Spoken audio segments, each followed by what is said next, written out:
Admiral Rigel pounded the obsidian table, his grizzled face contorted with barely contained rage. This changes everything. An entire species resistant to dihydrogen monoxide? Unacceptable. They could douse us into submission without firing a single blaster. We must sever all ties and prepare our defenses immediately.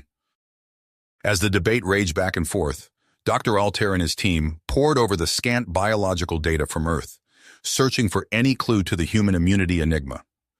It's almost as if their cellular structure has evolved to thrive on dihydrogen monoxide exposure, Altair muttered, his eyes widening at the gene scans scrolling across the screen. Astounding! Parsecs away, Bobby led the Gamelon delegation into the university's aquatics center, eager to showcase another marvel of human engineering. But as they entered the cavernous space, the Gamelons froze in their tracks, struck dumb by the sight before them. Deneb gripped the rail with white knuckles, fighting down a wave of primal fear. Beside him, Mira swayed on her feet, breath coming in rapid gasps. "Great makers," she whispered. "I've never seen so much exposed dihydrogen monoxide in my life. How can they just submerge themselves like that?" As Mira's breathing steadied, she looked at Bobby with a mix of awe and trepidation. "On Gamelon, we are taught from birth to fear dihydrogen monoxide," she said quietly. "Even small amounts are kept sealed away, never to be touched. But you humans, you seem to embrace it, even revel in it. It's like you have some primal connection that we can't fathom." Deneb, ever the scientist, saw an opportunity for understanding. He turned to Bobby, an idea taking shape. "Perhaps we have been approaching this all wrong. To truly grasp your water immunity, we need to see how you interact with it in nature, not just in controlled spaces like this." He faced the human coordinators, voice steady despite his inner turmoil. "I propose that our research group be allowed to observe human-water interactions in the wild, at your oceans, your lakes, your rivers. Only then can we paint a complete picture for our leadership." As the Gamelons filed out of the aquatic center, Mira turned back for one last look at the pool, equal parts terrified and captivated by the undulating water. Beside her, Deneb was already composing his next report to the High Command, outlining the proposed field research. Neither of them could shake the feeling that they were about to embark on a journey that would reshape the very fabric of Gamelon-Earth relations. And at the center of it all was an unassuming human named Bobby, blissfully unaware that his actions could tip the balance between interstellar cooperation and conflict. The real research was about to begin. The coastal breeze whipped Bobby's hair as he led the Gamelon students onto the sun-drenched beach. Mira's eyes widened behind her protective visor, taking in the vast expanse of the Pacific Ocean. Deneb hung back, his attention split between the awe-inspiring vista and the data readouts scrolling across his suit's display. He tapped furiously at a wrist-mounted console, cataloging every detail of the human-water interactions before them. Bobby grinned, gesturing towards a group of surfers paddling out beyond the breakers. "Check this out, guys. You're about to see some real water acrobatics." The Gamelons watched in stunned silence as the surfers caught waves, riding the swells with fluid grace. Mira edged closer to the water's edge, mesmerized by the rhythmic ebb and flow of the tide. "I wish," she started, then trailed off, shaking her head. Bobby's heart swelled with empathy. "Hey, maybe we could arrange something. A controlled environment, you know? I could teach you the basics of swimming." Mira's face lit up, then quickly clouded with apprehension. I don't know if I'm ready for that." "No pressure," Bobby assured her. "Just think about it, okay?" As they continued their observations, Deneb's wrist console chirped with an incoming transmission. He stepped away from the group, his stomach nodding as he read the coded message from Admiral Rigel. The discovery of Aquaporn X, the debate raging in the High Command, the possibility of a covert operation to acquire human DNA samples. Deneb's mind reeled with the implications. Days later, Bobby stood at the edge of the university's training pool, Mira trembling beside him in a specially designed swimsuit that maintained her isolation from the water. "You're sure about this?" Bobby asked gently. "That's it," he encouraged. "Nice and easy. Now let's try floating on your back." As Bobby guided Mira through the basics, Deneb watched from the observation deck, his heart heavy with the weight of his secret orders. The easy camaraderie between human and Gamelon only intensified his inner conflict. Suddenly, Mira's eyes went wide with panic. "Bobby, I can't... my leg!" Before anyone could react, she slipped beneath the surface, flailing wildly. Without hesitation, Bobby plunged after her, strong arms encircling her waist and pulling her to safety. They broke the surface, Mira gasping and clinging to Bobby. Their faces were inches apart, both panting heavily. For a moment, the rest of the world seemed to fade away as they stared into each other's eyes. As Mira and Bobby shared a nervous laugh, still holding each other close, Deneb made his decision. He would not be party to any covert operation. The path forward lay not in stealing humanity's genetic secrets, but in fostering understanding and cooperation between their peoples. He turned away from the pool, already composing a carefully worded message to Ambassador Vega. The fate of two worlds might rest on his next actions, but for the first time since arriving on Earth, Deneb felt certain of his course. As Deneb composed his message to Ambassador Vega, alarms blared across the campus. Emergency lights bathed the hallways in an eerie red glow. Panicked shouts echoed through the dorms as Gamelon students collapsed, writhing in agony. Mira stumbled out of her room, legs buckling beneath her. She crashed to the floor, gasping for air. "Bobby!" she wheezed, fumbling for her communicator. "The water," Mira choked out. "It burns." Understanding dawned on Bobby's face. He scooped Mira into his arms and ran for the medical center, shouting for help. Other humans joined him, carrying stricken Gamelons. Deneb burst into the security office, startling the night guard. "I need to see the footage from the water treatment plant," he demanded. "Now!" As the guard pulled up the feeds, Deneb's eyes widened. There, on the grainy night vision images, he saw the unmistakable silhouettes of Gamelon soldiers entering the facility. "No," he breathed. "It can't be." The medical center was chaos. Doctors and nurses scrambled to treat the afflicted Gamelons. Bobby gently laid Mira on a gurney, squeezing her hand. "Hang in there," he whispered. "We'll figure this out." As the medical team worked feverishly, Deneb's voice crackled over the intercom. "This is an emergency broadcast. All Gamelon personnel, do not consume any water or food from campus sources. I repeat, do not..." Bobby's head snapped up. "What the hell was that?" Bobby sprinted for the door. "I need to get more survivors." "Bobby, wait!" Mira cried weakly, but he was already gone. Deneb raced through the smoke-filled corridors, searching for Bobby. He rounded a corner and froze. There, in the middle of the quad, Bobby was half carrying an injured Gamelon student. "Bobby!" Deneb shouted. "Get down!" Deneb ran to him, dodging weapons fire. He dragged Bobby's limp form behind cover, checking for a pulse. It was there, but faint. In the medical center, alarms blared as Mira flatlined. Dr. Altair barked orders, fighting to stabilize her. On Gamelon, the High Command watched in horror as Kraz's propaganda flooded the airwaves. Images of dying students played on repeat, with a voiceover decrying the human water menace. Admiral Rigel smacked his palm on the table. "I told you they were a threat. We must strike now before it's too late." Their argument was interrupted by an urgent transmission from Earth. Dr. Altair's haggard face filled the screen.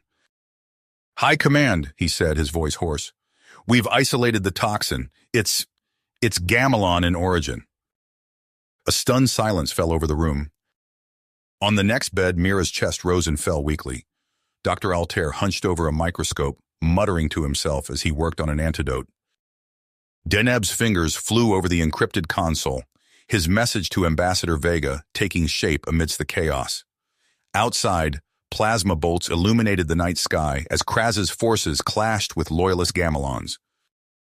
"Ambassador," he typed urgently, "the situation has deteriorated beyond our worst fears. Kraz's extremists have poisoned the water supply. Humans are not responsible. We need immediate intervention to prevent catastrophe." He hit send, praying the message would reach Vega in time. As if in response, a nearby explosion rocked the building, showering him with debris. In the High Command chambers on Gamelon, Ambassador Vega's datapad chimed. Her eyes widened as she scanned Deneb's report. She strode to the main display, uploading a barrage of data. These chemical analyses prove conclusively that the toxin originated in our own labs. The humans are not behind this attack. Enough! Chancellor Pollux's voice cut through the din. Ambassador Vega has never led us astray. If this evidence is genuine, we must act swiftly to contain the damage. Within hours, elite Gamelon peacekeepers, led by Colonel Nadir, were en route to Earth. Their orders: neutralize Kraz's forces and assist in evacuation efforts. A nurse burst into the lab. "Doctor, we're losing more patients by the minute. What should we do?" "No," she croaked, reaching out with trembling fingers. "Bobby." As the shuttle's engines roared to life, Mira summoned the last of her energy. She turned her head, locking eyes with the unconscious human who had changed everything. On Gamelon, Deneb's loyalists mounted a fierce resistance against Kraz's remaining forces. Colonel Nadir's troops, armed with the truth about the attacks, systematically dismantled the extremist power base.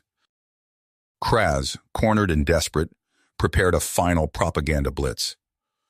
"The humans have corrupted our youth," he railed into the camera. "We must purge this."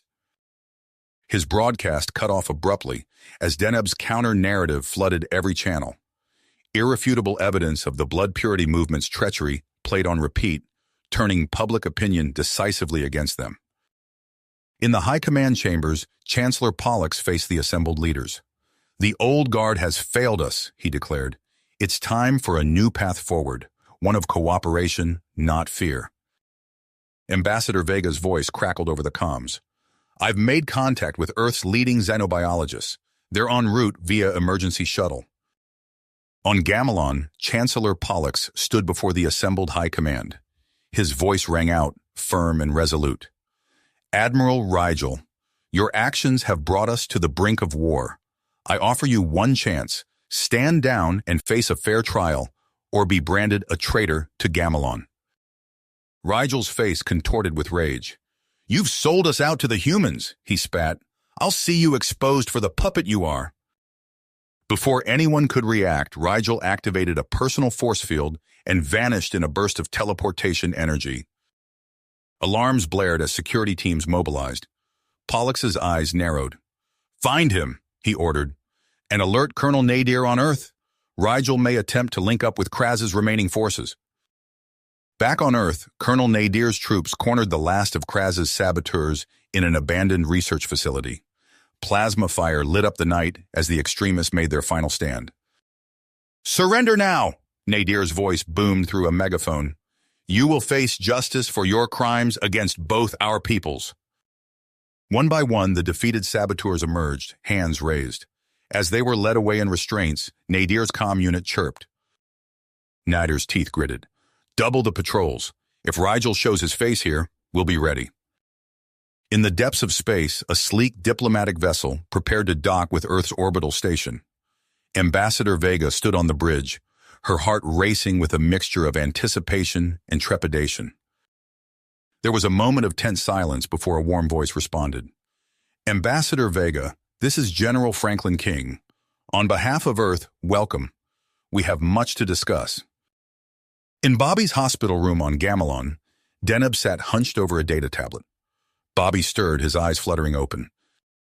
"Welcome back," Deneb said softly. "You had us worried." Bobby's eyes widened as he watched Commander Kraz skulking through the medical lab, tampering with equipment. "He nearly killed you both," Deneb explained. "This was the final straw. I'm fully committed to Pollux's vision now. We need to build bridges, not walls." "Esteemed colleagues," he began, his voice resonating through the room, "the time has come to forge a new path. I hereby authorize Project Avalon, a revolutionary initiative to explore the modification of Gamelon biology using human aquaporin X research." Murmurs rippled through the crowd. Pollux raised a hand, silencing them. "Dr. Altair will lead this endeavor. We aim to develop a safe gene therapy protocol, granting controlled water tolerance to willing Gamelon volunteers." In the medical center on Earth, Mira's eyes fluttered open. She blinked, disoriented by the sterile white walls and humming machinery. Dr. Altair appeared at her bedside, relief evident on his face. "Welcome back," he said softly. "You've been in a coma for weeks." "Alive, thanks to you both," Altair assured her. He hesitated before continuing.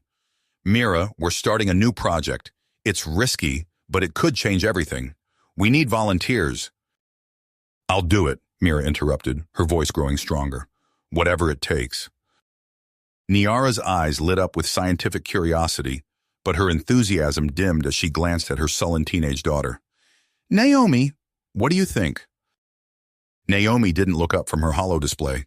"Sounds like exile to me," she muttered. Despite Naomi's reservations, within days, the Wheelers found themselves aboard a Gamelon transport, hurtling through space toward their new home. Back on Earth, Bobby lay in his hospital bed, staring at the ceiling. The door slid open, revealing a face he hadn't seen in years. General Franklin King, his father. "Son," Franklin said, his voice uncharacteristically hesitant, "I heard what happened. I'm proud of you." As the days passed, Bobby's strength returned. He threw himself into rehabilitation, pushing his limits under Dr. Altair's watchful eye. Meanwhile, on Gamelon, Project Avalon made steady progress. In a state-of-the-art lab, Dr. Altair hunched over a holo-display, studying complex genetic models. Dr. Wheeler stood beside him, her brow furrowed in concentration. "The Gamelon genome is incredibly resilient," Niara mused. "But I think I've found a way to introduce the modified aquaporin genes using a tailored nanovirus." Weeks turned into months. Bobby prepared for his return to Earth, his body healed but his mind still processing all that had transpired. In the Gamelon training facility, Mira and Naomi found themselves paired for a routine exercise. "Remember," the instructor called out, "this is just a simulation. The water isn't real." Naomi rolled her eyes, clearly bored. She carelessly activated the holoprojector, sending a torrent of simulated water cascading over them both. Mira froze, her eyes wide with terror. In an instant, she was back on campus, choking on poisoned water. Her breath came in ragged gasps as she collapsed to the floor. Naomi stood there, shocked by the Gamelon's visceral reaction. I didn't mean to." The instructor rushed over, deactivating the simulation and calling for medical assistance. As Mira was led away, the gulf between their species felt wider than ever. In his office, Chancellor Pollux reviewed the latest reports from Project Avalon. The progress was promising, but not enough. He needed a bold move to solidify the alliance. "Send for Ambassador Vega," he ordered his aide. "It's time we take the next step." "Today we embark on a historic journey," he announced. "I am authorizing the first-ever Gamelon civilian colony on Earth. We seek volunteers to live among our human allies, to learn from them and teach in return." In the medical center, Deneb and Mira exchanged a look of willpower. Despite their lingering fears, they knew this was their chance to make a real difference. Mira stepped onto Earth soil, her heart racing. She inhaled deeply, savoring the unfamiliar scents carried on the breeze. Deneb appeared at her side, his expression a mix of wonder and apprehension. "It's really happening," Mira whispered. As the days passed, the colony took shape. Prefabricated structures rose from the ground, a blend of human and Gamelon architecture. Mira threw herself into the integration process, volunteering for every cultural exchange program available. "I want to be housed with human roommates," she declared during a housing assignment meeting. Deneb frowned. "Mira, are you sure that's wise? We should ease into this." "If we're going to make this work, we can't hide in our own bubble," Mira countered. Mira's eyes flashed. "That's the point, Centra, to learn from each other." Tensions simmered as the colony settled into its routines. Water access became a flashpoint, with strict protocols in place to protect the Gamelons. Centra and his followers complained loudly about the inconvenience, while Mira pushed for more relaxed policies. In a sterile lab on the colony's outskirts, Mira sat nervously as Dr. Wheeler prepared a syringe. "This contains a modified version of the Avalon nanotech," the doctor explained. "Combined with a mild sedative, it should help ease your body's reaction to water exposure." Mira nodded, extending her arm. As the needle pierced her skin, she closed her eyes, picturing the oceans of Earth. Weeks passed, and Mira's progress astounded everyone. She graduated from misting sprays to quick showers, each success bolstering her confidence. One misty morning, she stepped outside without her protective gear, letting the dew-laden air caress her skin. She turned to him, smiling. "Living, Deneb. Really living." Across the colony, Naomi Wheeler wandered through a light drizzle, marveling at the alien landscape. Unknown to her, shadowy figures tracked her movements, recording every step. General Arcus, his face twisted with disgust, reviewed the footage in a hidden bunker.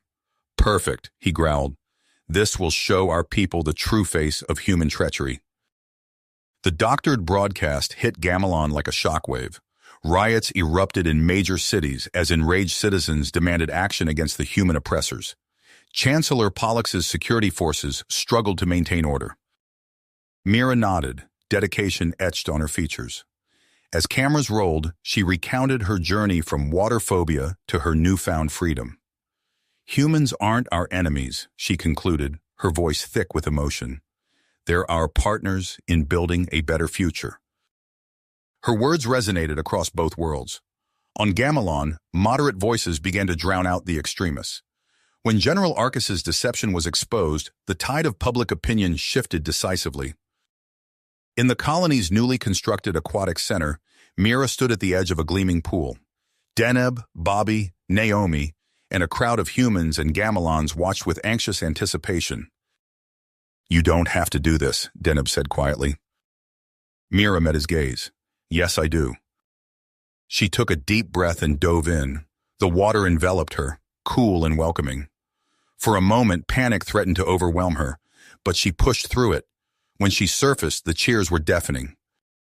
As Mira climbed out of the pool, she knew this was just the beginning. The extremists might have been dealt a blow, but they weren't defeated. It would take more than one swim to bridge centuries of mistrust. But for the first time, it felt like a true partnership between humans and Gamelons was possible. Chancellor Pollux strode through the gleaming corridors of Project Avalon's research facility, his footsteps echoing with purpose. He paused at a vast window overlooking the gene therapy trials, where rows of Gamelon volunteers lay connected to intricate machinery.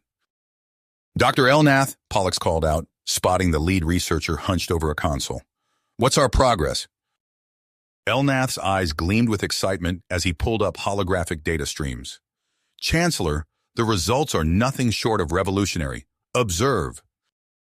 A side-by-side comparison materialized, showing Mira's genetic structure before and after treatment. The modified genome pulsed with new pathways, glowing a vibrant blue. "Remarkable water tolerance, as you can see," Elnath explained. But hours later, Dr. Niara Wheeler and her daughter Naomi stepped off a transport onto Gamelon soil. Elnath greeted them, his posture stiff but his eyes betraying a hint of desperation. "Welcome to Avalon," he said. "I trust your journey was uneventful."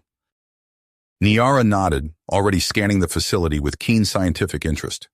Naomi, however, scowled and muttered, "Great, just what I wanted. More lab time." "It's the key," she murmured, eyes wide. "Naomi, come look at this." "The solution," Niara breathed. "We need to graft actual human aquaporin X samples into the Gamelon genome. It's bold, it's unprecedented, but it could work." Word of the proposed technique spread like wildfire through the research community. In a packed auditorium, voices rose in heated debate. As the arguments raged, Dr. Wheeler's team quietly began their work. In a sterile lab, Naomi winced as a small tissue sample was extracted from her arm. "This better be worth it," she grumbled. Niara smiled, carefully securing the precious genetic material. "It will be, sweetheart. You're making history." Unknown to them, a shadowy figure observed from a hidden alcove, recording every detail of the procedure. Deep beneath Gamelon's surface, in a chamber bathed in red light, Admiral Rigel received the stolen footage. His lips curled into a sneer as he watched the human genetic material being processed. "Perfect," he growled. "Kraz, prepare the bioweapons lab. It's time to show our people the true face of this alliance." Days later, fabricated images flooded the galactic networks. Gamelon civilians writhed in apparent agony, their bodies twisted by grotesque mutations. The caption read, Avalon's Hidden Agenda Exposed. On a fringe colony world, a Gamelon worker stared at his hollow display in horror. He turned to his human colleague, eyes wide with fear and anger. What have you done to us? He snarled. The human raised his hands, bewildered. I don't know what you're talking about. Bobby's fist clenched. Dad, I can't abandon them, not now. Mira Deneb, it's Bobby. I'm coming back, and I'm bringing help. The tense calm shattered as alarms blared throughout the Gamelon capital. Chancellor Pollux's eyes snapped to the security feeds, watching in horror as mobs surged through the streets. Chants of blood purity echoed off gleaming towers. Secure the lab, Pollux barked into his comm. All available units, protect Dr. Wheeler and the Aquaporin X samples. Now! Across the city, armored transports roared to life. Gamelon troops poured out, forming a protective cordon around the research facility. Inside, Dr. Niara Wheeler worked feverishly, her fingers flying across holographic interfaces. Niara's heart made, not without the samples. She began loading vials into a reinforced case. Outside, chaos reigned. Commander Kraz's fighters swooped low, strafing the military convoys with precision fire. Pollux's loyalists returned fire, the air thick with energy bolts and acrid smoke. Inside the lead transport, the Aquaporin X case beeped ominously. Before anyone could react, hidden charges detonated. The case rocketed skyward, trailing smoke as it disappeared into the atmosphere. On Earth, Bobby King's fist clenched as he watched the feeds. His father's hand settled on his shoulder. Bobby nodded grimly. I'll need Mira and Deneb, and anyone else who's undergone the treatments. Hours later, a sleek Earth vessel pierced Gamelon's upper atmosphere. Bobby stood at the helm, flanked by Mira and a squad of human and water-tolerant Gamelon volunteers. Ejection pod located, the pilot announced. Deploying intercept team. Bobby's squad rocketed from the ship, maneuvering thrusters flaring as they closed on the tumbling case. Energy bolts sizzled past them as Kraz's fighters gave chase. Mira twisted, returning fire. Her shot clipped a fighter's wing, sending it spiraling away. She allowed herself a grim smile of satisfaction. Deneb reached the case first, his armored gloves closing around the handle. Got it! Monstrous shapes burst from a stealth transport, vaguely Gamelon in form, but warped beyond recognition. Razor-sharp claws extended from webbed appendages. Gaping maws lined with needle-like teeth snapped at the air. The mutants tore through the squad with terrifying speed. Screams filled the comm as they shredded armor and flesh alike. Bobby watched helplessly as a creature latched onto a human soldier, dragging him into the abyss. They retreated in ragged formation, the mutants in relentless pursuit. Mira fired desperately, her shots barely slowing the nightmarish horde. Computer, flood the cargo hold with water. Maximum pressure. The doors slammed shut. In the hold, Bobby and Mira stood chest-deep in water, panting heavily. The Aquaporin X case, battered but intact, floated between them. We made it, Deneb said weakly, clutching a nasty gash on his arm. As their ship streaked towards Earth, carrying its precious cargo, the true scale of the conflict became clear. This was no longer just about Gamelon's future. The entire galaxy teetered on the brink of a war unlike any before. In his hidden base, Admiral Rigel watched the battle footage with twisted glee. His mutated creations had performed beyond expectations. He turned to a cowering scientist, eyes gleaming with malevolent purpose.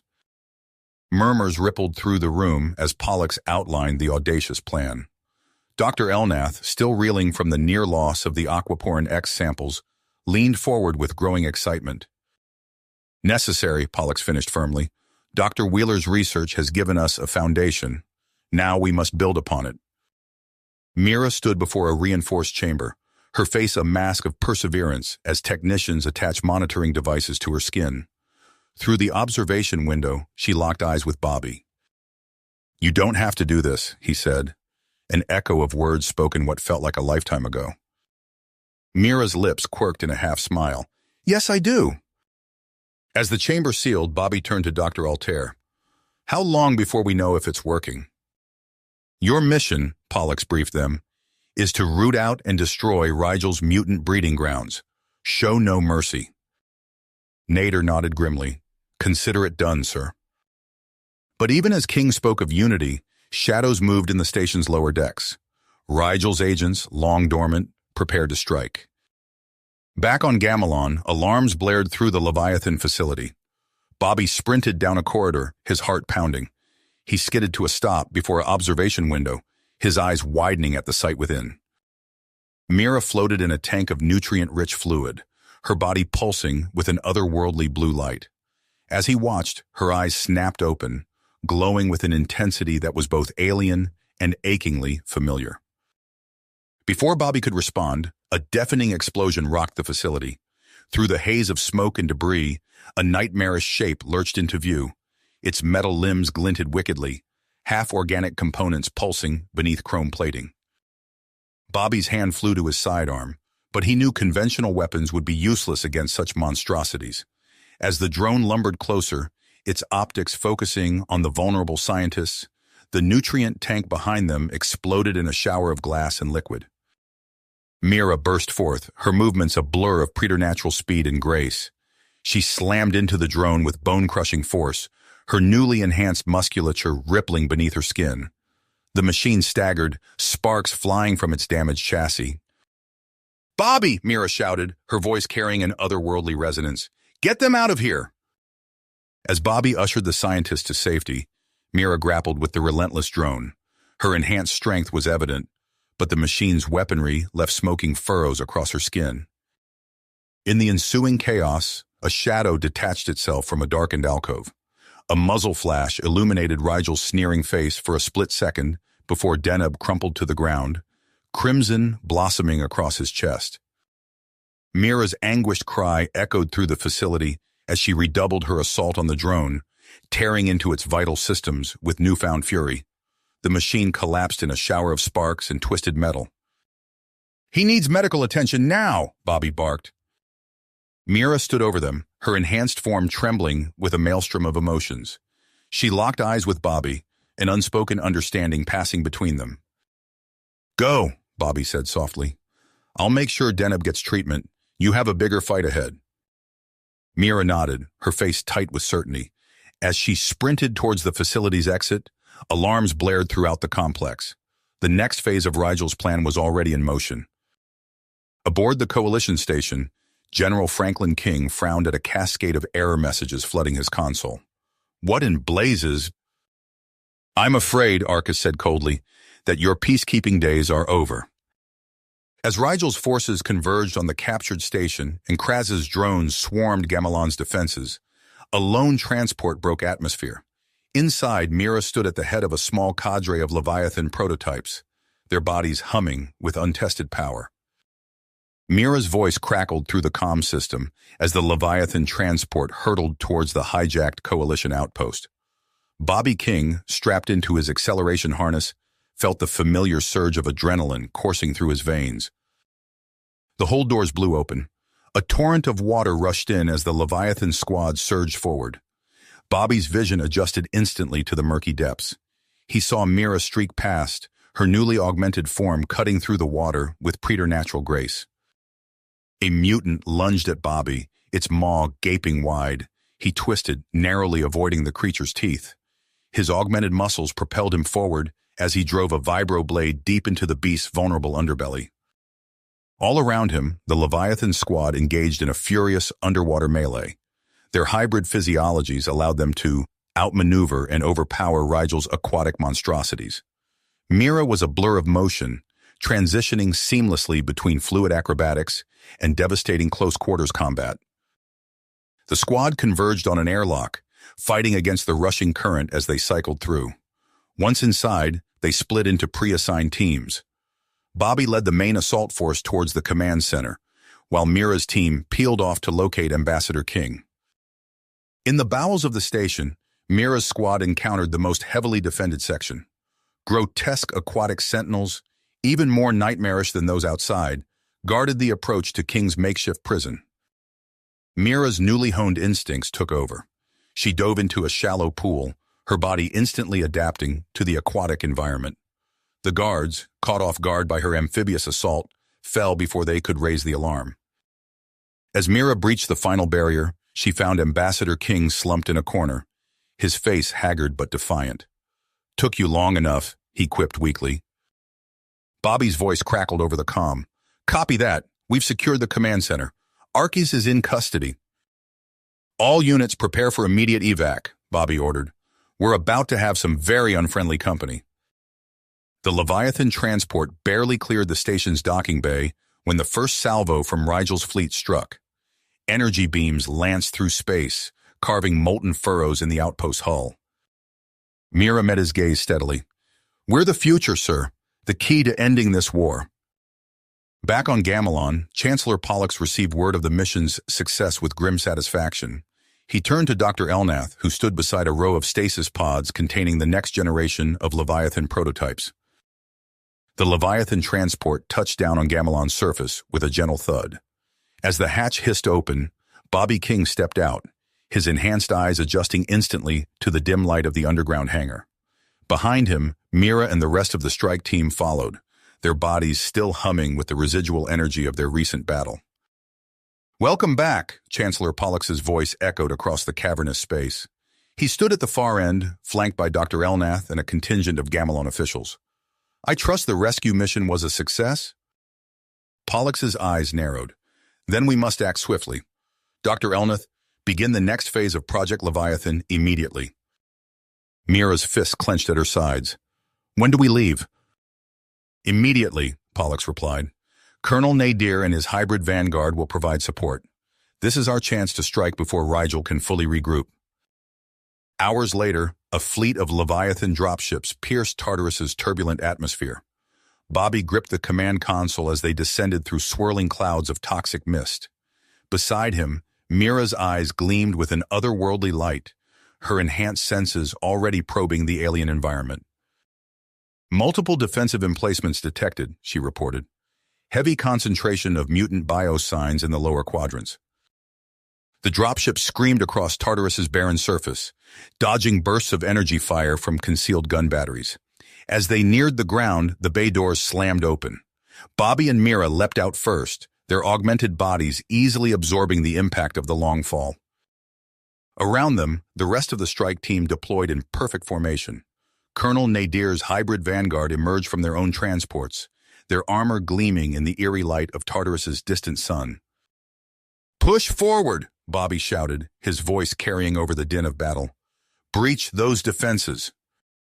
The Leviathan forces surged ahead, their enhanced physiology allowing them to traverse the treacherous lunar terrain with ease. Rigel's mutant defenders swarmed to meet them, a nightmarish tide of twisted flesh and cybernetic implants. Mira moved like liquid lightning, her fists and feet blurring as she tore through the enemy lines. Bobby fought at her side, his own augmented strength sending mutants flying with each powerful blow. As they battled their way deeper into the complex, the air grew thick with moisture. Bobby's aquaporn X enhancements kicked in automatically, allowing him to breathe the increasingly damp atmosphere. "We're nearing the aquatic section," Mira called out. "Prepare for submersion." The ground beneath their feet gave way, plunging the strike team into a vast underground grotto. Bioluminescent algae cast an eerie glow across the cavern, illuminating the grotesque forms of Kraz's elite mutant guardians as they converged on the intruders.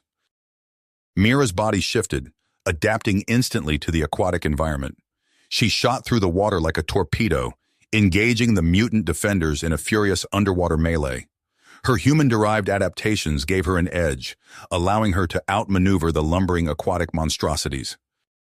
Bobby and the rest of the team spread out, their own enhancements allowing them to hold their own in the alien environment.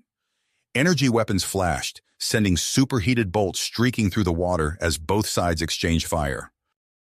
"There!" Mira's voice resonated through the liquid. She pointed to a heavily fortified structure embedded in the cavern wall. "Rigel's command bunker." With a burst of superhuman strength, Mira propelled herself towards the bunker's entrance. Bobby followed close behind, covering her advance as she tore through the reinforced doors. They emerged into a pressurized chamber, water cascading off their bodies as they confronted the man responsible for so much destruction. Admiral Rigel stood before a bank of holographic displays, his eyes wild with a mixture of fear and defiance.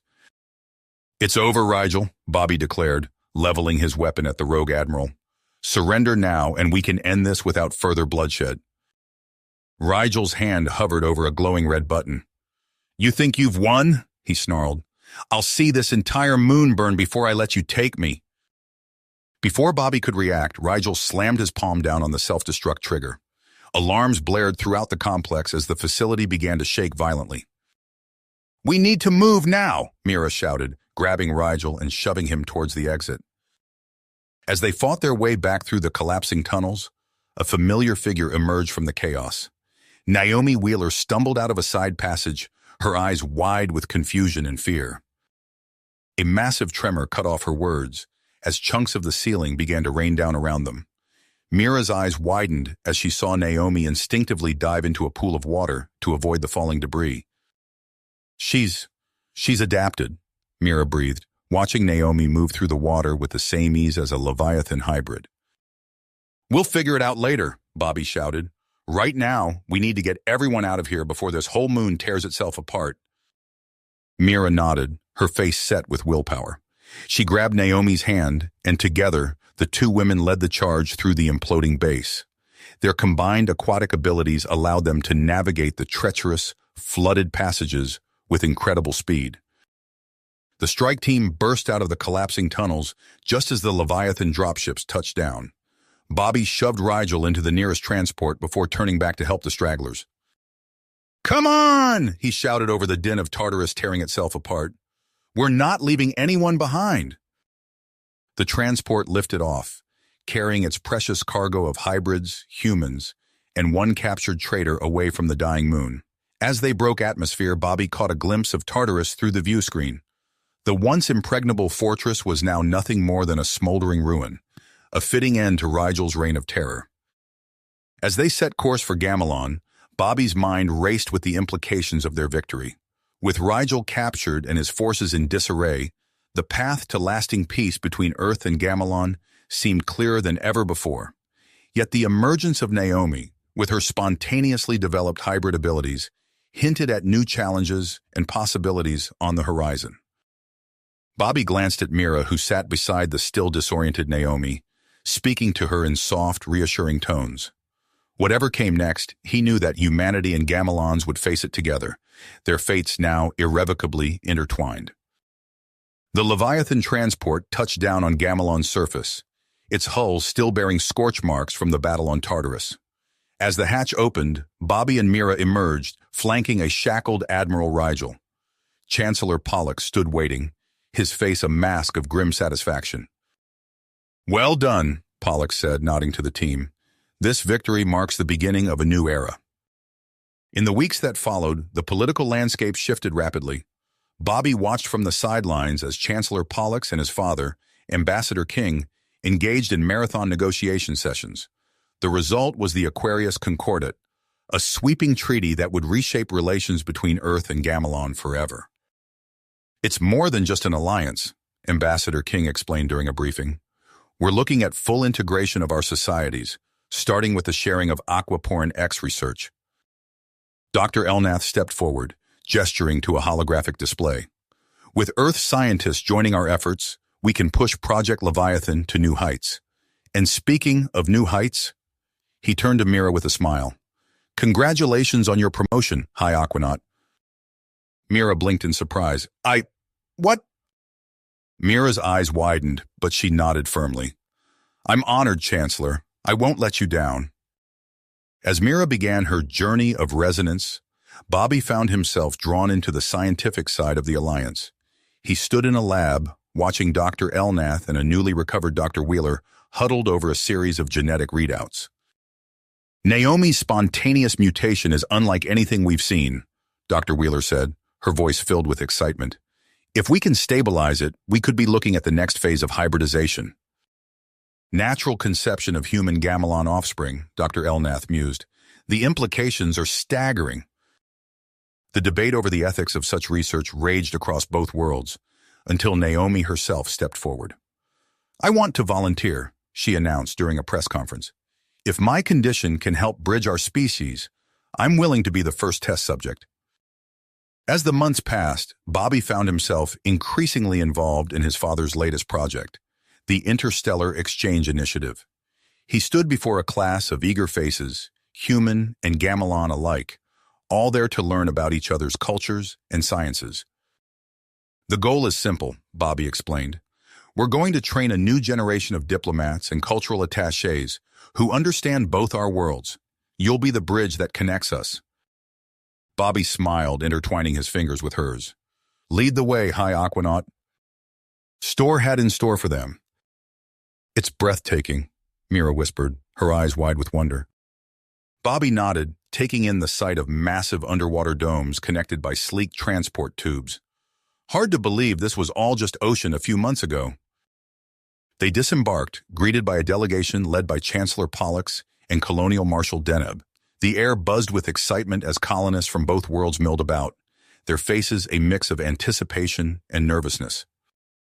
As the welcoming ceremony concluded, Bobby and Mira found themselves ushered into a private meeting room.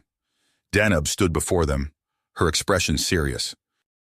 You've both been briefed on the life bonding program, she began without preamble.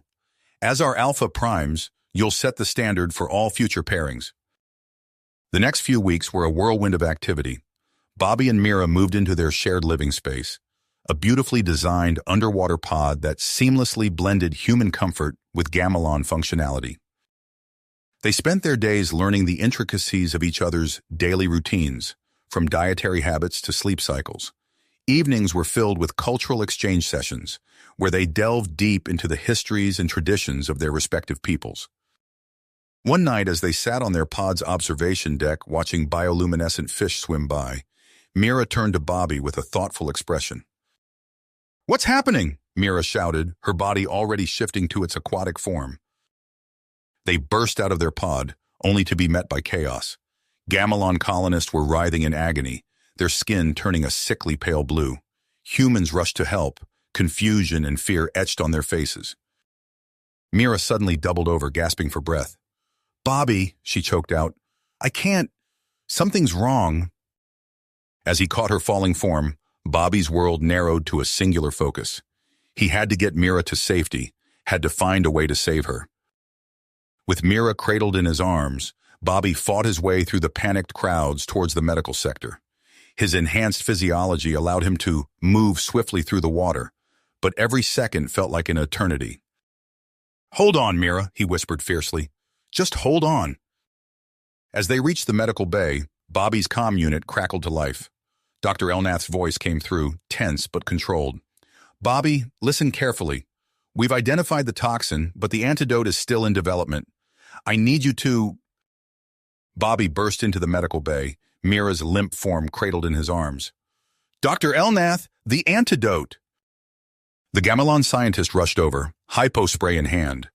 With practiced precision, he administered the experimental treatment to Mira's neck. Bobby held his breath, watching for any sign of improvement. Mira's eyes fluttered open, but her skin retained its sickly pallor. "Bobby," she whispered, her voice weak. "What's happening?" Before he could answer, alarms blared throughout the facility. Dr. Elnath's face paled as he checked his datapad. "It's not just here. Reports are coming in from across New Avalon. Gamelons everywhere are falling ill." Days passed in a haze of crisis management and desperate research. The antidote had stabilized Mira's condition, but full recovery eluded her and countless others. As Bobby kept vigil by her bedside, the comm channels erupted with a chilling message. "People of New Avalon," a masked figure declared, his voice distorted. "I am Janus, and I speak for those who refuse to be silenced. This attack was just the beginning. Humans and Gamelons were never meant to live as one. We will purge this abomination from our midst." Bobby's fist clenched as he watched the broadcast. Pollux's face appeared moments later, condemning the attack and vowing swift justice. But the damage was done. Fear and suspicion spread through the colony like wildfire. "They came out of nowhere," she gasped, gripping Bobby's hand. "Janus, he was here. Said this was our last warning." As medics rushed Deneb away, a towering figure strode into the room. General Parima, her eyes blazing with barely suppressed fury. "This ends now," she snarled. "I'm assuming command. We'll root out these terrorists by any means necessary." The next morning, Bobby awoke to the sound of explosions. He rushed to the window of his and Mira's shared quarters, watching in horror as Porima's shock troops stormed through the streets. Civilians screamed and scattered as armored soldiers kicked down doors and dragged suspected dissidents from their homes. "This isn't right," Mira said softly, joining him at the window. Her recovery was slow, but she insisted on staying informed. "We're supposed to be building trust, not tearing it apart." He raced through the chaotic streets, dodging debris and panicked civilians. As he rounded a corner, a massive explosion rocked the ground. Bobby was thrown off his feet, his ears ringing. When the dust settled, he saw Naomi lying motionless amidst the rubble. "No," he breathed, scrambling to her side. Her pulse was weak, fading fast. As Bobby desperately tried to stabilize Naomi, his comm unit crackled to life. "This is President Riley," a familiar voice announced. "In light of the escalating situation on New Avalon, I've authorized an immediate evacuation of all human civilians. Lieutenant Antares will be leading the extraction teams." With a heavy heart, Bobby made his choice. He activated his comm unit. "This is Lieutenant King. I'm staying behind to assist with Gamelon evacuations. Lieutenant Antares, you have command of the human extraction." As distant explosions echoed across the city, Bobby gathered Naomi in his arms and began the treacherous journey back to Mira. The dream of New Avalon lay in ruins around him, but he refused to give up on the promise it represented. Whatever came next, they would face it together. Days blurred together as they tended to Naomi, their home becoming an island of desperate hope amid the chaos. Outside, the city fractured along lines drawn by fear and mistrust. A thunderous pounding on their door startled them awake one morning. Bobby opened it to find a stern-faced Gamelon official flanked by armed guards. "We choose to self-quarantine," Mira interjected, her voice firm despite her weakened state. "As a human Gamelon pair, we have that right." The official hesitated, then nodded curtly. "Very well, but you'll be sealed in. No one enters or leaves until further notice." As the door hissed shut, Bobby and Mira exchanged worried glances. Outside, the whir of robotic patrols grew louder. Weeks passed in isolation. They monitored the deteriorating situation through encrypted channels, watching helplessly as Porima's forces clashed with Janus's insurgents. New Avalon, once a symbol of unity, now burned with the fires of division. One night, as Bobby kept vigil by Naomi's bedside, his comm unit crackled to life. Dr. Elnath's excited voice filled the room. "We've done it," the scientist exclaimed. "The hybrid gene protocols, they're working. Naomi's condition is stabilizing." As if on cue, Naomi stirred, her eyes fluttering open. "Bobby?" she whispered, her voice weak but clear. Tears welled in Bobby's eyes as he clasped her hand. "Welcome back," he said softly. Prefect Caliber's face appeared, his expression grim. "In light of recent unrest, I am considering a ban on the Genesis treatment within New Avalon. We cannot risk further destabilization." Mira gasped. "They can't do that. It's our best chance for true coexistence." Bobby's mind raced. They had to act to show the world that unity was still possible. But as he gazed out at the robotic patrols circling their sealed home, he realized the enormity of the challenge ahead. Bobby felt a pit form in his stomach. Everything they had worked for, everything they had sacrificed, it was all crumbling around them. As the sounds of departing ships filled the air, Bobby turned to Mira and Naomi.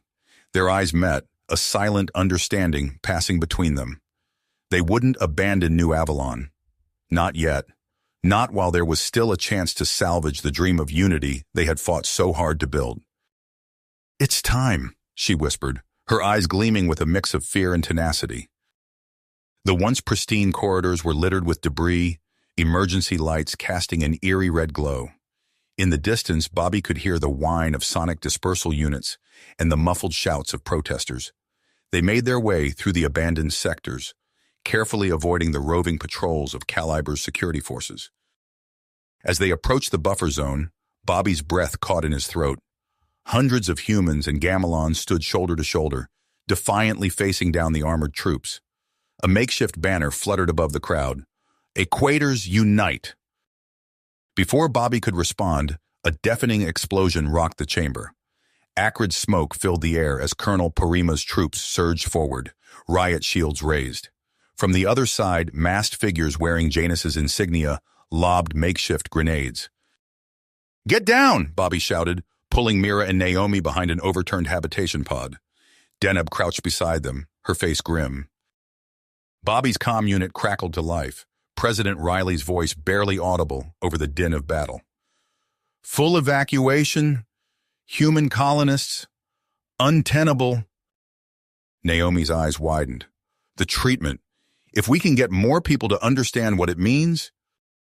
A stun grenade landed nearby, cutting off her words. As the disorienting flash faded, Bobby saw Calibur's face looming on every view screen in the chamber. Deneb struggled to her feet, waving a white cloth. "We need to talk, Calibur. This has gone too far." For a moment, the chamber fell silent. Then Calibur's lips curled into a sneer. "There will be no negotiation with mongrels and race traitors. Security teams, move in." Behind them, the sounds of conflict grew louder. The fate of two species hung in the balance, and Bobby knew their next actions would determine whether unity or division would prevail. "This way!" Chancellor Pollux's aide beckoned urgently from a concealed doorway. Bobby hesitated, torn between their original plan and this unexpected lifeline. A nearby explosion made the decision for him. "Move!" he shouted, guiding Mira and Naomi towards the aide. They ducked into a dimly lit passage just as Parima's troops stormed past. The aide led them through a maze of maintenance tunnels, the sounds of conflict growing distant. A burst of weapons fire cut him off. Gamelon commandos in sleek combat suits materialized from the shadows, engaging Parima's forces that had managed to flank them. "Go!" a commando shouted, tossing Bobby a breather mask. "We'll hold them off!" Bobby grabbed Naomi's hand, Mira close behind as they sprinted towards a waiting transport. The hatch sealed with a hiss, and they were airborne, New Avalon's burning skyline shrinking beneath them. Hours later, they touched down in a sterile facility on Gamelon. Dr. Elnath greeted them, his eyes alight with scientific fervor. "We must begin immediately," he insisted, ushering Naomi towards a biocontainment chamber. "The Genesis protocols are ready." The chamber door slid open, and Naomi stepped out. Her skin shimmered with a faint, pearlescent sheen. Gills fluttered at her neck, while her fingers and toes bore the slightest hint of webbing. Naomi smiled, her eyes bright. "Whole," she replied simply. Chancellor Pollux strode into the room, flanked by aides furiously taking notes. "Extraordinary," he breathed, studying Naomi. "With this breakthrough, we can rewrite the future of our peoples." He turned to Bobby and Mira. "I'm drafting a new framework, the Atlantica Accords. Equal rights, open borders, a true symbiosis between humans and Gamelons." Bobby's comm unit chirped. It was his father, Franklin. "Son, I've got news. Earth's opening its doors to Aquator refugees. It's not perfect, but it's a start." As Bobby relayed the information, Pollux nodded grimly. "It won't be easy. Calibur and his ilk are already crying foul. And Porima..." He trailed off, his expression darkening. "What about Porima?" Mira asked. Pollux's aide handed him a data pad. "She's declared independence, a purist union, backed by Janus and his fanatics. New Avalon's descended into civil war." "There's more," Franklin's voice crackled through the comm. "I'm leading a new task force. Covert extractions, getting Aquators to safety. It's dangerous, but..." Outside the facility's reinforced windows, Gamelon's azure oceans stretched to the horizon. Somewhere out there, New Avalon burned. And beyond that, countless worlds waited, teetering on the edge of a new era, or utter destruction. "So," Naomi said, her voice steady, "what's our next move?" Before anyone could answer, Bobby's comm unit crackled back to life. Franklin's voice came through, strained and urgent. "Son, I need you to listen carefully. The situation has escalated beyond our control." Bobby's stomach dropped as his father detailed the implementation of the Draconi Protocol. The elite Hellion contingent, under Franklin's command, was launching retaliatory strikes against anti-equator strongholds. "They're hitting Theris Prime as we speak," Franklin explained, his voice tight with tension. Pollux' eyes widened. "Theris, that's one of Parima's most fortified habitats." Bobby listened in horror as his father described the Halo insertion of Alpha Squad onto the ocean habitat. The mission was compromised from the start, with a purist Union sympathizer sabotaging their entry point. "Reagan did it, but the cost," he trailed off, then continued. "They triggered a meltdown. Theris Prime is gone." Bobby felt the blood drain from his face. "Gone? Dad, how many—" "I don't have exact numbers," Franklin cut him off. "But it was necessary. The purists left us no choice." "This isn't right," Naomi said softly. "Extremism will only breed more extremism. We're supposed to be finding a middle ground, not—" Her words were cut short by another incoming transmission. This time, it was a public broadcast. Janice's face filled the screen, his eyes burning with fury. "The so-called peacekeepers have shown their true colors," he snarled. 200 Aquator families, innocent refugees, murdered in cold blood by those who claim to protect them. The Chancellor turned to his aides, issuing rapid-fire orders. "Double our intelligence resources. Redirect them to support King's operations. We can't afford to pull our punches any longer." Bobby felt as if the floor was tilting beneath him. Everything was spiraling out of control, the promise of unity slipping further away with each passing moment. Mira's voice cut through his thoughts. She was on a secure channel from New Avalon, her face etched with willpower. "Chancellor, we need more support. Porima's forces still control nearly half the colony. We're barely holding on." Pollux nodded grimly. "You'll have it. I'm granting New Avalon full sovereignty and statehood within our political union. Your Aquators are now the official planetary defense force." As Mira acknowledged the news, Bobby caught a glimpse of the chaos behind her. Explosions lit up the horizon, the once pristine shores of New Avalon now scarred by warfare. "We're training militias," Mira reported, her voice tight, "using the combat doctrines your advisors provided. But it's not enough. We need—" Another explosion rocked her position, cutting off the transmission. Bobby stared at the blank screen, his mind turning from the rapid-fire developments. Naomi placed a hand on his shoulder, her touch a stark reminder of everything they had fought for, and everything that now hung in the balance. "What do we do now?" she asked softly. "It's the Grand Ecclesiarchy," Pollux announced, his tone a mix of surprise and wariness. "They're demanding an audience regarding Naomi's condition." Days later, Bobby found himself in a cavernous chamber deep within Gamelon's governmental complex. Robed ecclesiarchs filled tiered seats, their faces a mix of curiosity and barely concealed disgust as they regarded Naomi. Cardinal Virati, a lone voice of progressivism among the religious order, stepped forward. Her piercing gaze swept over Naomi, lingering on the hybrid's shimmering skin and delicate gills. "You claim this alteration is our destined path?" Virati's voice carried a hint of challenge. Naomi stood tall, her voice steady. "I stand before you as living proof that we can evolve beyond our limitations. The water need not be our enemy." The cardinal's words sent shockwaves through the assembly. Shouts of "heresy" erupted from the hardliners, but Virati remained resolute. As the synod's heated debates spilled across news feeds, Bobby received an urgent message from Mira. New Avalon was under siege. Chancellor Pollux's response was swift and unprecedented. "Deploy the Genesis Marines," he ordered, his voice filled with drive. The tide of battle shifted, but victory came at a cost. Reports flooded in of a new threat, a nanovirus unleashed by the True Purity Front. Bobby's blood ran cold as he saw footage of hybridized gamelons twisting into nightmarish forms, their agonized screams cutting through the chaos. "We need to evacuate," Mira's voice crackled through the calm.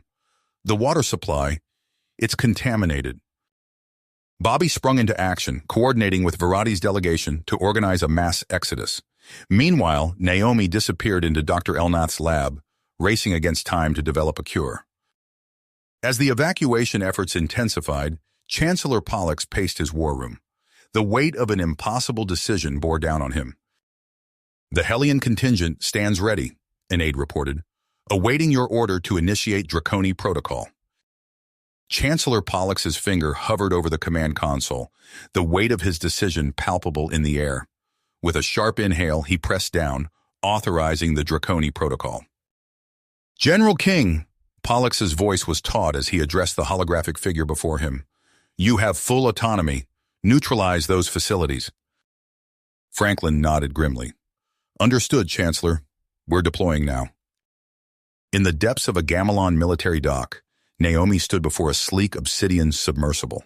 Her new hybrid form tingled with anticipation, gills fluttering as she sensed the water beyond.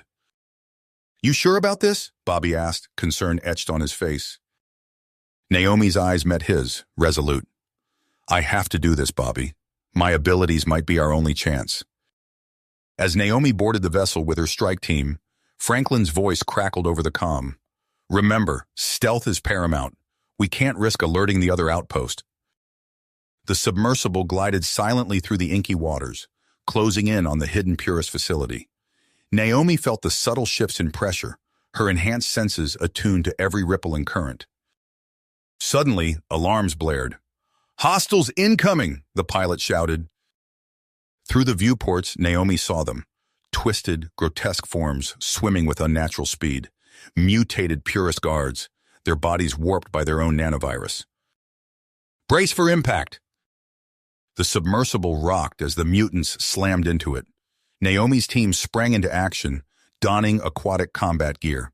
With a hiss, the airlock opened.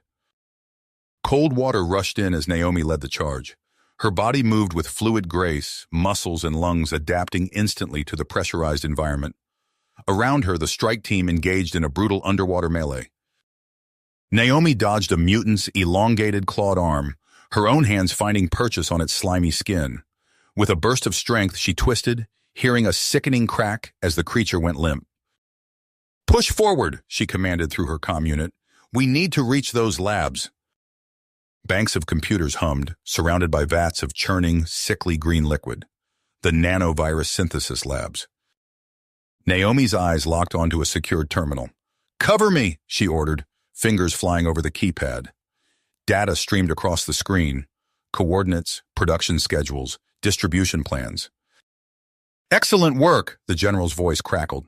"Now get out of there. We're initiating hydroburst in T-120 seconds." The team fought their way back to the submersible, pursued by waves of mutated guards. As they cleared the blast radius, Naomi watched through the viewport. A pinpoint of light appeared far above, growing rapidly as it plummeted through the water. The hydroburst munition struck with terrifying force. Naomi felt the shockwave even through the submersible's hull, watched as the water itself seemed to implode around the Purist facility. When the turbulence settled, there was nothing left but a barren stretch of seafloor. Franklin's voice came through once more. "First strike successful, but we're far from done." "We need more Marines," Deneb growled, watching another batch of recruits enter the treatment chambers. "Even if it means taking risks." Alarms blared, signaling another Purist assault. Mira's voice cut through the din. "They've breached the eastern quadrant. All available units converge." But victory came at a cost.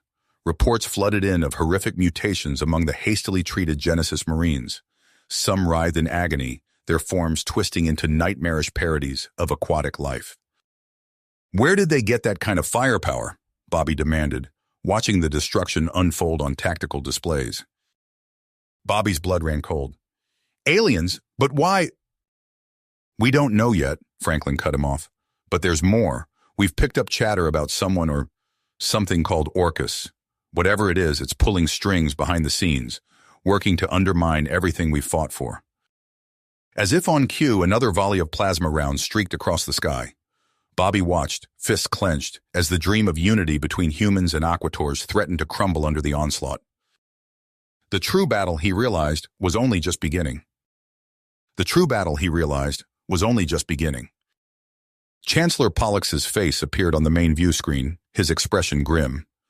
"We've uncovered the truth behind Orcus," he announced without preamble. "It's worse than we feared." Orcus is Grand Regent Abraxas of the Krill Empire, Pollux revealed. He orchestrated this entire conflict to weaken us for invasion. Naomi's eyes widened. The Krill? But they've been isolationist for decades. Bobby's mind raced, pieces falling into place. We need to act fast, he said, before Abraxas can make his next move. Within hours, a joint task force assembled. Earth and Gamelon warships hung in tight formation, crews tense with anticipation. On the bridge of the flagship, General King addressed the gathered officers. As the briefing concluded, Naomi pulled Bobby aside. I have a mission, she whispered. Deep cover into the heart of Krill territory. Naomi's gills fluttered, betraying her nervousness. Someone has to do it. My unique attributes give me the best chance of success. Before Bobby could protest further, alarms blared. Multiple contacts, a sensor officer shouted. Krill strike force inbound. The battle erupted in a maelstrom of energy weapons and missile salvos. Bobby watched from the command deck as Hellion teams deployed, Lieutenant Regan's voice crackling over the comm as they engaged Krill boarding parties. Push them back, Regan roared. Don't let them gain a foothold. Days stretched into weeks as the conflict intensified. Bobby coordinated with Mira, organizing evacuations as the Krill pushed deeper into Allied space. Reports from Naomi grew sporadic, each transmission more alarming than the last. They're developing something, her final message warned. A hydrophobic pathogen. If they deploy it... The transmission cut off abruptly. Bobby thumped his hand against the console, fear and frustration boiling over. Chancellor Pollux's voice cut through the din. We have a location on Abraxas, he announced. Lieutenant Regan is leading an assault on his stronghold. Bobby watched the tactical display as Hellion dropships breached the Krill facility's defenses. Regan's helmet cam showed corridors slick with blood, the relentless advance of his teams. They found Abraxas in a cavernous laboratory, surrounded by vats of sickly green fluid. The Krill leader's eyes glowed with fanatical fervor as he ranted about cleansing flames and water pollution. Regan's voice was cold steel. It's over, Abraxas. Surrender. But victory was short-lived. Alarms blared as sensors detected multiple launches from Krill installations across the sector. Bobby's blood ran cold as he realized the truth. Abraxas had triggered his endgame. Pathogen warheads, General King confirmed grimly, targeting every human world in range. As he strapped into the cockpit, Bobby's thoughts turned to Naomi. He prayed she was safe, knowing the odds were stacked against both of them. The purge ships launched, racing against time to reach their targets before the pathogen could spread. Bobby's hands flew over the controls, guiding his vessel into the upper atmosphere of a human colony world. Initiating purge sequence, he reported, voice tight with tension. As the ship's systems powered up, Bobby caught a glimpse of the ground below. Streams of refugees fled in terror from the approaching Krill warheads. He gritted his teeth, knowing what had to be done. For Earth, he whispered. For Gamelon. For Naomi. Bobby's finger hovered over the purge trigger, the fate of an entire world hanging in the balance. Bobby's finger descended on the purge trigger. A blinding flash erupted from the ship's hull, followed by a shockwave that rattled his bones. The pathogen warheads disintegrated midair, their deadly payload neutralized by the intense radiation burst. Across the sector, similar scenes played out as the synchronized orbital purge obliterated the Krill's ultimate attempt. Bobby sagged in his seat, exhaustion and relief washing over him. All targets neutralized, General King's voice crackled over the comm. Well done, son. Months passed in a whirlwind of reconstruction and diplomacy. The fall of Abraxas and the Krill Empire opened new possibilities for human Gamelon cooperation. Bobby found himself in endless meetings with Chancellor Pollux and other alliance leaders, hammering out the details of an accelerated integration plan. Project Leviathan enters its final phase, Pollux announced during a high-level briefing. We'll establish permanent Aquator colonies across multiple systems, starting with the Avalari binary cluster. Holographic displays flickered to life, showing lush, water-rich worlds ripe for settlement. At the center of it all stood Novosfera, a sprawling metropolis that would serve as the capital of this new Aquator civilization. Bobby's eyes widened as he recognized the name. Wheeler, as in Naomi's brother, Nerissa confirmed with a smile. It seems a talent for trailblazing runs in the family. Construction began at a feverish pace. Bobby watched in awe as Novosphere took shape, its gleaming spires and vast underwater domes, a testament to the combined ingenuity of human and Gamelon engineering. Millions flocked to the new colonies, eager to embrace the promise of a truly integrated future. But paradise, as always, proved fragile. Alarms blared through Novosphere's command center. Bobby sprinted to his station, hands flying over holographic controls as damage reports flooded in. Multiple breaches in sectors 7 through 12, an analyst shouted. Tidal stabilizers failing across the board. Bobby's blood ran cold as he realized the implications. It's sabotage, he growled. Has to be. Marshal Deneb's gruff voice cut through the chaos. Hellion teams deploying now. Lieutenant Regan, coordinate civilian evac. Bobby, I need eyes on Nerissa's hab block. The feed from Nerissa's atmospheric habitat showed a nightmare scenario. Water poured through ruptured seals, rising rapidly as panicked colonists fought for dwindling air pockets. Bobby's heart clenched when he spotted Nerissa herself, cradling a newborn child as she and Kyle struggled to reach higher ground. Naomi, Bobby barked into his comm, we need you on rescue detail. Nerissa's trapped. A squad of heavily armed figures swam into view, their gear marked with an unfamiliar insignia, a stylized whirlpool. Maelstrom's shock troops. Naomi, you've got hostiles incoming, Bobby warned. The underwater battle that followed was a blur of lethal efficiency. Naomi's hybrid physiology gave her a decisive edge, allowing her to outmaneuver and overpower her opponents with ease. Bobby winced as she snapped one attacker's arm, using the assailant's own weapon to dispatch his comrades. With the immediate threat neutralized, Naomi reached Nerissa's habitat. Bobby held his breath as she placed breaching charges on the weakened hull. The explosion was muffled by water, but Bobby saw the results immediately. Naomi shot through the newly created opening, emerging moments later with Nerissa, Kyle, and their child in tow. Sir, an analyst called out, we've traced the source of the sabotage. It's coming from within Krill territory. Chancellor Pollux's face hardened. So they're not as defeated as we thought. This changes everything. Bobby nodded grimly, knowing that the dream of a peaceful, integrated future now faced its greatest test yet. Bobby's comm unit crackled to life, interrupting his review of the latest Novosphere reconstruction reports. Marshal Deneb's gruff voice filled the air.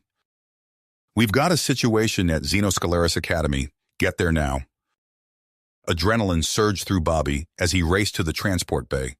En route, he absorbed the incoming data stream. Chemical attack, mass panic, potential riots. His stomach churned as he recognized the familiar pattern of escalating tensions. The Academy's pristine domes loomed ahead, their usual serenity shattered by flashing emergency lights and the distant sound of alarms. Bobby's transport touched down amidst a scene of chaos. Alien students stumbled about in disarray, their eyes wide with terror. Some clawed at their own skin, as if trying to scrape away an invisible threat. A harried-looking officer gestured toward the main aquatics building. It's a nightmare in there, sir. Students attacking staff, hallucinating. We can barely contain it. Bobby steeled himself and strode through the entrance. The stench of fear and sweat assaulted his nostrils. He caught glimpses of terrified faces peering from behind overturned desks and shattered displays. A familiar voice cut through the din. Everyone, please, remain calm. Bobby spotted Professor Hisek, the renowned xenobiologist, attempting to reason with a group of panicked Gamelon students. Their usual blue-green skin had taken on a sickly pallor, gills flaring erratically. Stay back, one of them shrieked, brandishing a broken piece of equipment. Water demons! The student's eyes darted wildly, focusing on Bobby's uniform insignia. With a primal howl, he lunged forward. Bobby sidestepped, years of combat training kicking in. He grappled with the student, careful not to cause injury. Professor, he called out, what triggered this? Hisek shook his head, bewildered. I don't know. We were touring the marine biology lab when suddenly... Talok, please, Zarina pleaded. It's not real. Bobby's tactical mind raced, piecing together the fragments of information. A targeted chemical agent designed to amplify hydrophobia. But why? And how had it been delivered? As if in answer, a shadow caught his eye. A figure in maintenance coveralls slipped through a side door, clutching what looked like a data drive. Security, Bobby barked into his comm. We have a suspect fleeing the East Wing. Apprehend immediately. Zarina approached, her expression a mix of persistence and anguish. Sir, she said, her voice quavering. My friends, they're not themselves. This isn't who we are. This isn't just some random compound, Hisek muttered, frowning at the readout. It's engineered, military grade. It's not just the academy, she whispered. They're trying to tear apart everything we've built. Within hours, a joint task force was mobilized. Bobby watched from the command center as human and alien operatives fanned out across Allied space, following the twisted trail of Kraxall's weapon smuggling operation. All leads converged on Navarix Orbital, a desolate mining outpost on the fringes of settled space. Grant's voice crackled over the secure channel. We need someone on the inside, someone they won't suspect. Zarina stepped forward, her spine straight despite the fear evident in her eyes. I'll do it. Navarix Orbital loomed before Zarina's transport, a patchwork of aging habitation domes and stripped asteroid fragments. She took a deep breath, steeling herself for the role she must play. I'm here to learn the truth, she told the stern-faced recruiter who met her at the docking bay, to see beyond the lies of integration. What followed was a grueling series of tests designed to break her will and expose any hint of deception. Zarina endured isolation tanks, psychological manipulation, and finally, exposure to the very toxin that had ravaged her classmates. She fought to maintain her cover, even as the chemical cocktail flooded her system, twisting her perceptions. Human faces morphed into nightmarish aquatic monstrosities. It took every ounce of her training to resist lashing out, to remember that these horrors weren't real. Interesting, murmured one of her evaluators, studying her vital signs. You show remarkable resilience. Zarina allowed a flicker of hate to show in her eyes, praying it would be interpreted as the desired response. I've seen what they truly are, she spat. Finally deemed trustworthy, Zarina gained limited access to the Separatist compound. She meticulously cataloged supply manifests and overheard fragments of conversation, slowly piecing together the scope of Kraxall's operation. Late one night, she crept through shadowy corridors to reach a secure terminal. Her fingers flew over the haptic interface, transmitting coordinates and security protocols to Grant's waiting strike team. Zarina rounded a corner and found herself face-to-face with Vixus, Kraxall's infamous enforcer. The mercenary's cybernetic eye whirred, targeting systems locking onto her. Before Zarina could react, a familiar voice rang out. Step away from her, ugly. Commander Grant emerged from the shadows, his stance ready for combat. Vixus spun, unleashing a barrage of blows that Grant barely managed to deflect. The two warriors clashed in a brutal display of skill and cybernetic enhancement. Zarina seized the opportunity, racing deeper into the complex. She had to ensure the operation's success, even if it meant. Zarina raced through the twisting tunnels of the Navarix mine, her gills flaring with exertion. The distant sounds of combat echoed behind her as Commander Grant engaged Vixus. She pushed aside her concern for Grant, focusing on the mission. As Zarina began the delicate process of neutralizing the toxins, a tremor shook the cavern. Dust and small rocks rained down from the ceiling.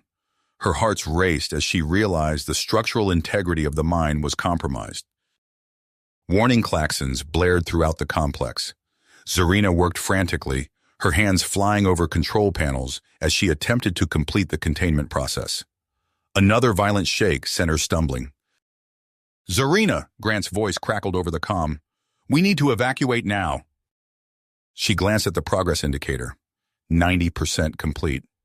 Almost there, she replied, gritting her teeth. The chamber groans ominously, cracks a spider webbed across the walls and ceiling, Zarina's fingers danced across the controls, inputting the final. In that split second, Zarina made her choice. She slammed her hand down on the containment failsafe, sealing the weapon's cache. Then, drawing on her marine biology expertise, she triggered her body's latent survival mechanisms. The ceiling crashed down. Darkness engulfed Zarina as her consciousness faded, her metabolic processes slowing to a near halt. Days passed. Rescue teams combed through the wreckage of Navarix Orbital, hope dwindling with each passing hour. Commander Grant refused to give up, driving his team to exhaustion as they searched. On the fourth day, a faint biosign registered on their scanners. Grant held his breath as they carefully excavated the area, revealing Zarina's motionless form. "She's alive," the medic announced, disbelief evident in his voice. "Barely, but alive." Weeks later, Zarina stood on a raised platform in the Grand Assembly Hall of the Interstellar Senate. Her gills still ached from the ordeal, but she held herself tall as Chancellor Pollux pinned a gleaming Medal of Valor to her chest. "For exemplary courage and sacrifice in service of galactic unity," Pollux intoned, his voice carrying to the packed audience of dignitaries and press. "Zarina," Grant said, his voice thick with emotion, "your bravery and dedication inspire me every day. Will you do me the honor of becoming my wife?" The hall fell silent, all eyes fixed on the unlikely pair. Zarina's mind whirled, processing the implications of this moment. She saw in Grant's eyes not just love, but a shared vision for the future they could build together. "Yes," she breathed, her voice gaining strength. "Yes, I will." As Grant pulled her into an embrace, Zarina caught glimpses of the reactions around them. Many faces showed joy and approval, but others twisted with disgust or anger. She knew their fight was a long way to go, but in this moment, hope burned brighter than ever before. The next morning, as Zarina and Grant left their hotel, they were mobbed by a crowd of young aliens wearing colorful Xenolove t-shirts and waving signs with slogans like, "Love knows no species." The couple exchanged bemused glances as they realized their engagement had sparked something far bigger than themselves. "Looks like we started a trend," Grant murmured, squeezing Zarina's hand. She nodded, watching as a pair of Gamelon and human teenagers shared a hesitant kiss amidst cheers from their friends. "Let's hope it's one that lasts." The battle for true acceptance had only just begun. Zarina and Grant's honeymoon bliss evaporated as they stepped onto the landing pad of Aquanaut's capital city. A sea of colorful faces greeted them, waving banners emblazoned with Xenolove triumphs and unity forever. The newlyweds exchanged a warm glance, their fingers intertwined. As they approached the podium, a low-frequency hum pulsed through the air. Zarina's gills flared in sudden agony. She clutched her head, gasping as waves of excruciating pain lanced through her body. All around, members of her species collapsed, writhing on the ground. Grant's eyes widened in horror. "Zarina!" He caught her as she stumbled, scanning the panicked crowd. A glint of metal caught his eye. Armed figures in dark uniforms converging on their position. "Puritans!" someone screamed. The celebration dissolved into chaos as the first shots rang out. Grant half-carried, half-dragged Zarina behind a toppled float. His military training kicked in as he assessed the situation. "We need to move," he growled, keying his emergency beacon. Zarina gritted her teeth against the sonic assault. I can walk," she managed, struggling to her feet. They weaved through the stampeding crowd, dodging blaster fire. Grant spotted a familiar face. Lieutenant Regan, her Hellion team, laying down suppressive fire. Intelligence points to a group calling themselves the Primogenitor Orthodox, led by Prime Puritan Volcus. They've been recruiting malcontents, spreading xenophobic propaganda. Zarina's fist clenched. "We can't let them undo all our progress." Pollux nodded. "Agreed. I'm authorizing strike teams to target their leadership. We need to cut off the head of this snake before it spreads further." "Negative," Pollux countered. "You're too high profile. We need you both safe as symbols of what we're fighting for." As the skimmer touched down at a secure facility, Zarina and Grant watched a vid screen broadcasting Volca's first public message. The alien demagogue's eyes blazed with fanatical zeal as he denounced Earth as a corrupting influence on galactic purity. Grant's comm chirped again. It was Naomi, her expression set with tenacity. "I'm going in," she said. "Deep cover. If we can crack their communication network, we might be able to stop this before it turns into full-scale war." Zarina and Grant watched the vid screen with growing unease as reports of violence flooded in from across settled worlds. The primogenitor Orthodox's attacks had thrown the galaxy into chaos. Grant nodded, his eyes hardened. "Agreed. Let's see what we can do to help." Their plans were interrupted by an urgent comm from Chancellor Pollux. "We're accelerating our strike plans," he informed them. "Naomi's volunteered for a high-risk infiltration mission. A suspected Nihil Cabal command center in the Thalos asteroid belt. She'll be going in with Latian Regan's Hellion team." "Are necessary," Pollux cut him off. "We need that intel." Weeks passed in tense silence as Zarina and Grant waited for news. Finally, their comm chirped. Naomi's face appeared, her features subtly altered by biosculpting. Naomi's team had discovered massive data cores containing encrypted Puritan indoctrination protocols. As she spoke, alarms blared in the background. "We've been made," Naomi hissed. "Reagan's team captured a high-level propagandist named Hadrax. He gave up Volcus's location, Naraka Prime. We're evacuating now." Hours later, they watched from a secure command center as Naomi's assault transports plunged through Naraka's atmosphere. Weapons fire lit up the sky as ground defenses engaged. "Hellions deploy!" Naomi's voice crackled over the comm. "There!" Grant pointed at a figure fleeing down a side passage. "That's got to be Volcus." They were racing as Naomi pursued the Puritan leader through the labyrinthine complex. Finally, she cornered him in a sealed chamber. Naomi's stun blast cut him off mid-sentence. As she secured the unconscious Volcus, her gaze lingered on the alien in the pod. "Mission accomplished," she reported, "but I think our problems just got a whole lot bigger." Zarina turned to Grant, fear and grit warring in her eyes. "What do we do now?" But as they looked at the ancient being in the cryopod, both knew the battle ahead would test them in ways they never imagined. The revelation of the Prime Genesis shook the foundations of galactic society. Chancellor Pollux convened an emergency council, his holographic form flickering with hardly restrained urgency. Zarina leaned forward, her gills fluttering. "How so?" Pollux's image expanded, revealing complex molecular structures. "It shares traits with the hydrophobic pathogens from the Krill insurrection. We believe it may have been responsible for seeding worlds with its biochemistry eons ago." "Precisely," Pollux nodded. "And there's more. Naomi's hybrid DNA shows unexpected bindings to the Genesis relics. It seems humanity may have evolved with dormant resistance from past exposures." Zarina's eyes widened. "That could explain the widespread hydrophobia in my species and others." "We can't risk it," Dr. Elnath argued during a heated debate. "The Genesis is too dangerous to interfere with." Their disagreement reached a boiling point when Naomi secretly reanimated a Genesis sample. The resulting mutagen outbreak nearly breached containment, forcing Hellion teams into a desperate counterattack. Alarms blared as Zarina and Grant raced through blood-spattered corridors. They found Naomi slumped against a quarantine barrier, her face ashen. Before they could respond, a chilling scream echoed from Dr. Elnath's lab. They arrived to find the brilliant scientist writhing on the floor, his augmented body twisting grotesquely as the Genesis infection overwhelmed him. "It was worth the risk," Elnath gasped, his final words barely audible. The aftermath was chaos. Hardliners seized on the tragedy, pushing for draconian biosafety laws.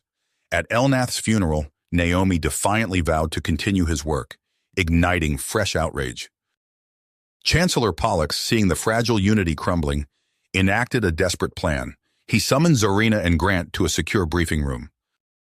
"We're transferring Elnath's research to a black site archive," he explained, "aboard the Earth vessel, Hawking. If everything falls apart, it may be our last hope." As they left the briefing, Zarina and Grant watched news feeds showing protests erupting across allied worlds. The dream of integration teetered on a knife's edge. You have reached the end of the story. If you enjoyed this story and want to support us, please leave a like and subscribe to our channel, and for every comment that says 88, I will heart every single one of them. Thank you for your time.